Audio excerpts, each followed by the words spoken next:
You know, I love when wokes try to tell people that they can't define when they try to make fun or ridicule people who they say can't define what wokeness is. I think it's hilarious, actually. I genuinely do. I think because what it shows, when these people say this type of thing, it shows, to me at least, that they really think they're better than everybody. These people really, really do think they're smarter, they're more enlightened, they're better than everyone because of whatever socio-political or politico-religious or religio-political stance that they have, because they can see things. They think they're better than everybody because they think they can see things better than everybody else can. Which, of course, is what wokeness is. You see, wokeness, as defined by so many neo-Marxist writers over the years, Paulo Freire in particular, wokeness, simply put, is critical consciousness. That's right. Critical consciousness. That's it. How does one achieve that critical consciousness? Well, there's that part called conscientization, where one is made to understand how systems of oppression work, how oppression is woven into the fabric of every single institution, of every single system of government, every single system within our society, and only those who have been conscientized, only those who see the world for what it is and take power to change the world into what it should be, those are the wokes. That's wokeness. The funny thing is, these people they have such transparent contempt for everyone for everyone they see who has not been conscientized. You got to remember something. These people are no different, and I'll tell you where I actually have seen this before.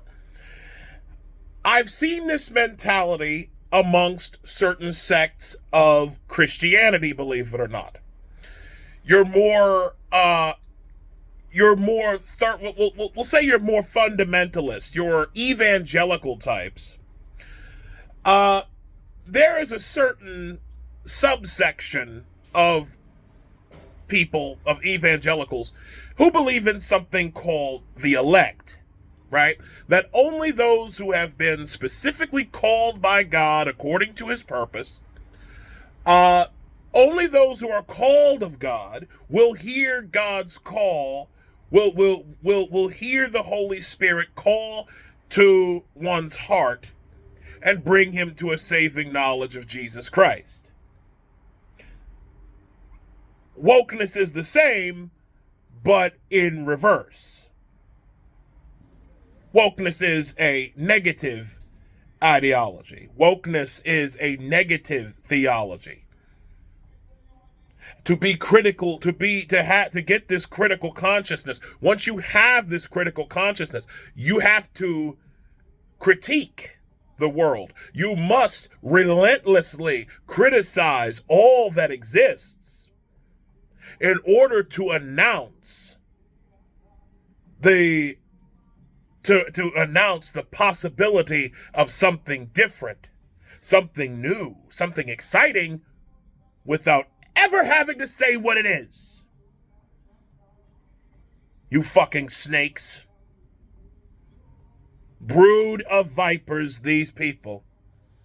Announce the possibility of something different while never actually saying what it is. And you know what? That's why you can never, ever depend on one of these fucking wokes to ever say specifically what they are. They will never describe wokeness, because to them, when you describe wokeness, when you describe any part of their ideology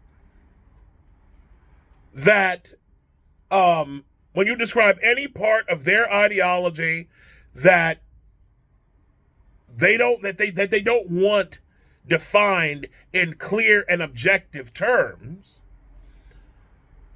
they will, of course, say, well, that's not what it is. You can't nail that. They don't want to be nailed down. Because anything that is objective, anything that is a hard definition, any type of solution, anything that these people can say that will resolve a matter will immediately return a thing to the status quo, and will therefore be right wing. Can you imagine being ruled by people like that? Can you imagine being taught, being educated by freaks like this, by communist assholes like this, who have contempt for people, who have contempt for regular people, who feel that people like this, as, oh God, who was that? The psychiatrist, Frantz Fanon, who said that one of the processes that those who had not been humanized, that anyone who is not of a critical consciousness is not human. And so because they are not human, they are less than dogs. Fidel Castro called his opposition gusanos, or worms. Can you imagine being ruled by assholes like this? Rank, elitist, communist filth that want to have dominion and power over all they survey. And for what? For what?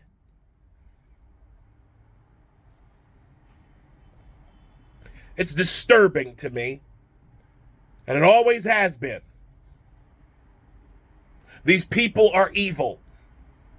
And they want you to, and the one thing that they think they can do to conservatives is they can have conservatives, dancing, or hopping from iceberg to iceberg to keep from falling into the freezing cold ocean, right? They think they like to feel like, oh, if we have them hop from this issue to that issue, we can call them racist, we can call them we can call them white supremacists and homophobes, and we can say you guys are like, they'll be like, well, you're no different than the KKK. Well, here's the problem.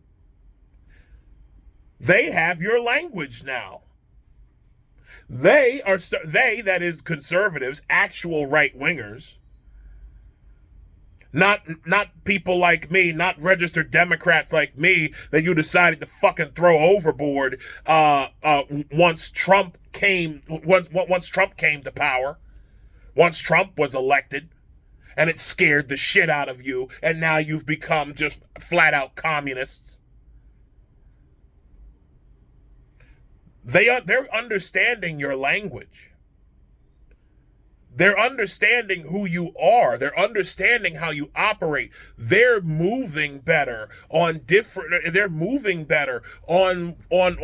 new information. And now they see how you've worked and how you've tried to centralize power, along with organizations like UNESCO, organizations like the World Economic Forum. They're seeing all of this. They're seeing how you've I learned this today. The entire state of Washington has a DEI, like a DEI department codified into law. And it's been in operation for several years. A very white leftist state has a DEI office as part of its state, as per state law. This is a bougie, elitist, sickening religion, a Gnostic cult full of violence and evil and hatred for everything that's normal. They see reality, they see objective reality, they see it as a fucking prison. And so they must denounce and destroy and denounce and dismantle until what? Oh, so they can have power and they can direct people in the way that they want them to go. And so they keep doing it and they keep doing it over a span of years until suddenly the government, the form of government, is able to melt away, and the way that they've been doing, the way that the public have been dictated and muscled and oppressed into doing things, just happens naturally. This utopia, this socialist utopia, is just all of a sudden supposed to happen out of thin air. And why are we being ruled by these people again? Why have these people been given so much power throughout history? Why do these people have the level of power that they have currently in nearly every institution that we have? Someone needs to explain this. Someone needs to come out and explain this, and explain it now. Because as far as I'm concerned, America's not built for dictatorship. America was never built. America was never founded to be taken over by a dictatorship. I don't give a fuck how virtuous you think you are. I don't give a shit how benevolent you think you are. Absolute power corrupts absolutely. And honestly, the only thing I want to see dismantled at this point is wokeness.